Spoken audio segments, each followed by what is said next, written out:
Hello and welcome to this virtual tour of Luxor Temple. If there's one place you should definitely visit when you're here, it is this place. I know I say this about most places, but this one is so significant because it literally represents almost the entirety of ancient and modern Egyptian history. It really does. So where I'm stood here is just in front of the temple itself, and then if you look opposite, you'll see the Road of Sphinx.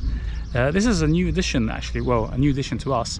It is an ancient, the oldest road perhaps in Egypt that we know of, and it runs all the way for 2.7 kilometers over to Karnak, and it was used for rituals, particular rituals where they brought down the golden boats. You can see one that's kind of there in the distance, but obviously that's an exaggerated size or much smaller, and brought down here for various festivals. Now, if we have a look at the front of the temple itself, you can see here there's 4 ginormous statues right in front of it. All 4 of them are Ramses II because the man loved himself. And then you have 4 standing and 2 sitting. Those again represent him as a king, and the ones with him sitting as a cult leader or a god. The reason he's sitting is because that's where you go and give him offerings. So let's move into the temple and have a quick tour. Remember guys, as always, you can pause and look around at any moment if I'm walking too fast for you. And have a look at this ginormous obelisk here. Very impressive with the baboons at the bottom. Baboons, as I've said before, in ancient Egypt were the symbol of wisdom because the ancient Egyptians believed them to be extremely clever animals. So let's continue with this tour.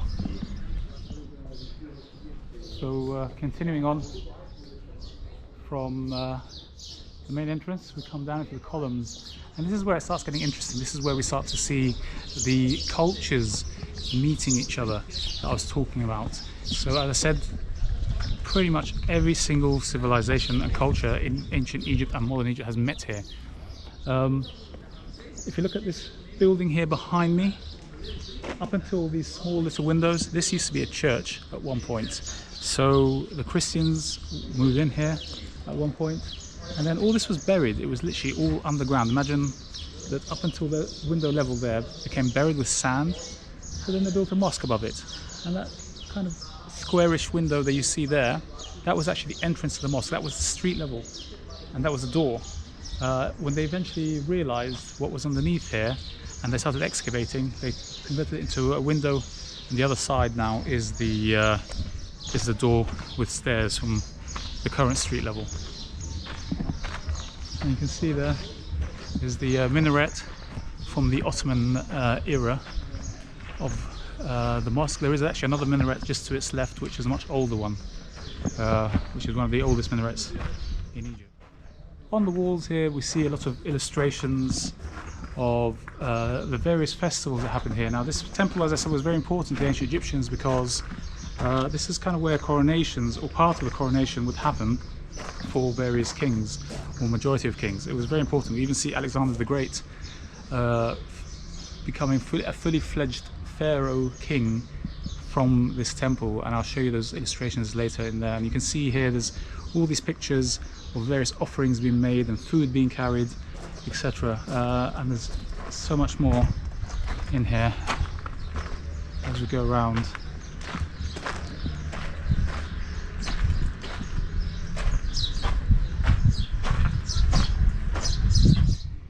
You can see here they're bringing all these big cows and stuff to be sacrificed as part of the festival. We see these symbols here. This symbol that kind of looks like a little arrow in a hexagon. That is to symbolize the particular festival that the cow is going to be sacrificed for.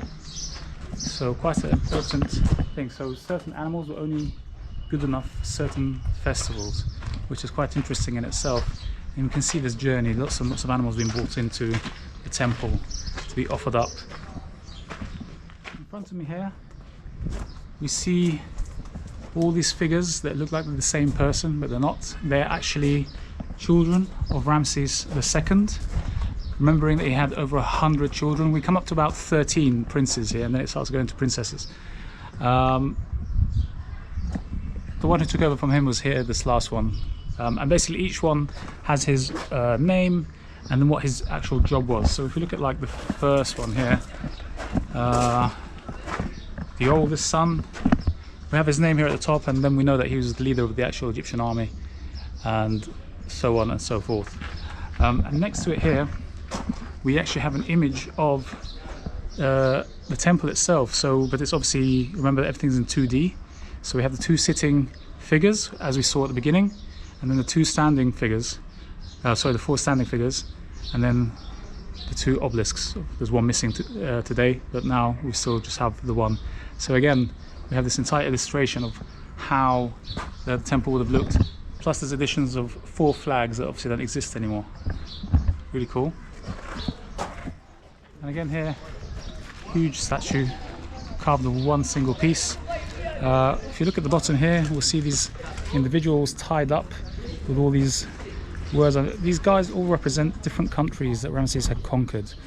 You see them all around. So these ones here will be representing like the Syrians and Persians and all this kind of stuff. Remembering the Egyptian Empire during the reign of Ramses was one of the largest empires at the time.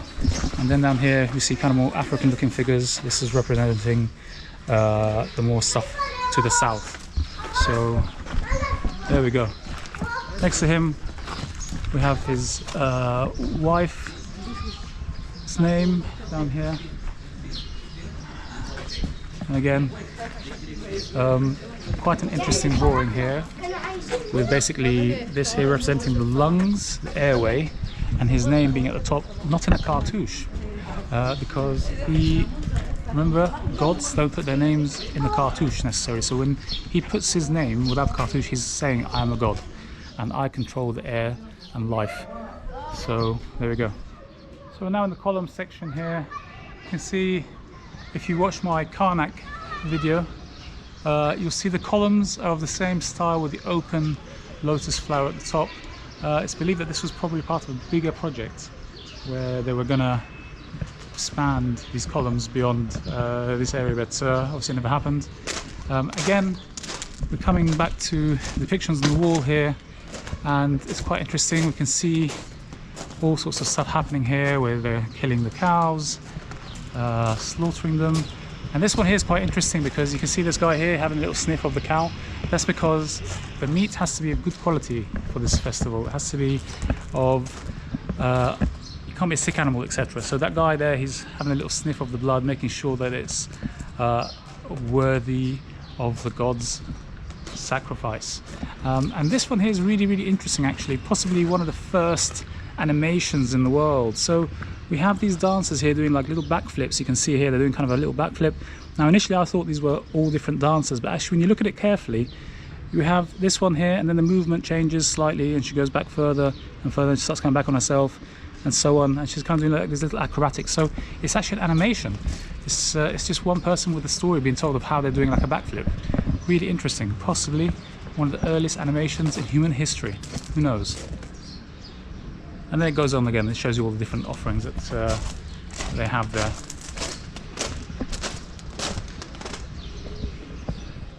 My God, it's so hot. I am dying of this heat, literally, and I just came to sit down in the shade under one of the columns here. As soon as I sat down, a bird pooped on me. You can't chill in Egypt. You can't chill if it's not between the sun, birds pooping on you, or people asking you for money. Crazy, it's hectic. It is hectic. Don't come to Egypt, guys, anytime after April or before October. Winter months only. Otherwise you're going to suffer, literally, guys. And I'm half Egyptian, you know.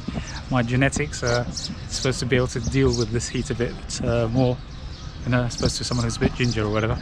And I'm struggling, I really am. So right, let's continue. So this area here is, I believe, it's an open court area, and again, people were allowed in here only in the special festivals, come in here with the offerings, etc., and to present it to go forward into the Holy of Holies, which is just down there, right? So let me get out this lady's photo. Yeah, this guy's giving me a smile there. It's okay. So I'm making video just because I'm talking. Okay, thank you. And you can see here some of the illustrations up on the wall in colour, very nicely depicted. There you go, the guys are pointing for you. There you go, if you look up, you can see a lot of the depictions there for the various gods. And the sacrifices up ahead there. Thank you. Thank you, there you go, say hello. Okay. Thank you. And then we come into this room here, which is the Holy of Holies. However, if you see, there's like this inner room and there's an outer wall. So the outer wall is the original one. This is the one made by the actual ancient Egyptians, the real ancient Egyptians, the natives. And the one behind me here was actually made by the Greeks. And it's quite interesting because if you look at the quality of work, it is different. So let's talk about that. If you look at the original ancient Egyptian stuff, you can see it's in negative. So they've had to carve around the figures to create it, which means they've had to sand down pretty much the whole wall to create these figures, where on the Greek side it's just they've just carved the figures into the actual wall. So these are much easier to make because you just have to cut lines into the stone and then you have the figure. Where in this one you have to literally empty everything around the figures that you want to create. Now if you're wondering what's the time gap between this creation here and this creation here, it's 1,000 years difference. That's crazy, isn't it? 1,000 years before much better quality artwork. The other interesting thing here about the Greek one is this is actually Alexander the Great. You can see his name. He gives himself an Egyptian king's name plus his actual name. His Greek name is Alexander. It's written, sorry, there it is, in the two cartouches there. Left one is his Egyptian name and the right one says Alexander. And you can see here, again, he's got his crown on saying that he's the king and the pharaoh. This one here is the warrior helmet, meaning that not only is he the king, but he's also the head of the military, etc., and he's a warrior. Very, very cool. And then you can see here, making offerings to various gods as he goes along. The god of fertility here, you can see with a ginormous shlong, and so on and so forth. We now come into the room itself. No one's allowed in here except for the high priest and the king himself. Very, very cool. Lots of art in here as well.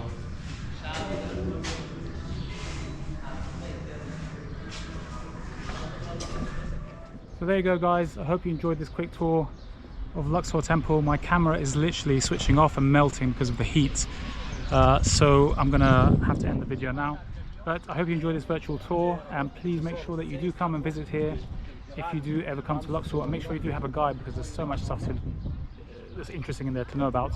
I've just given you a real quick overview of some of the main highlights there, but there's so much more to learn and to understand in there. Well worth a visit, and until next time.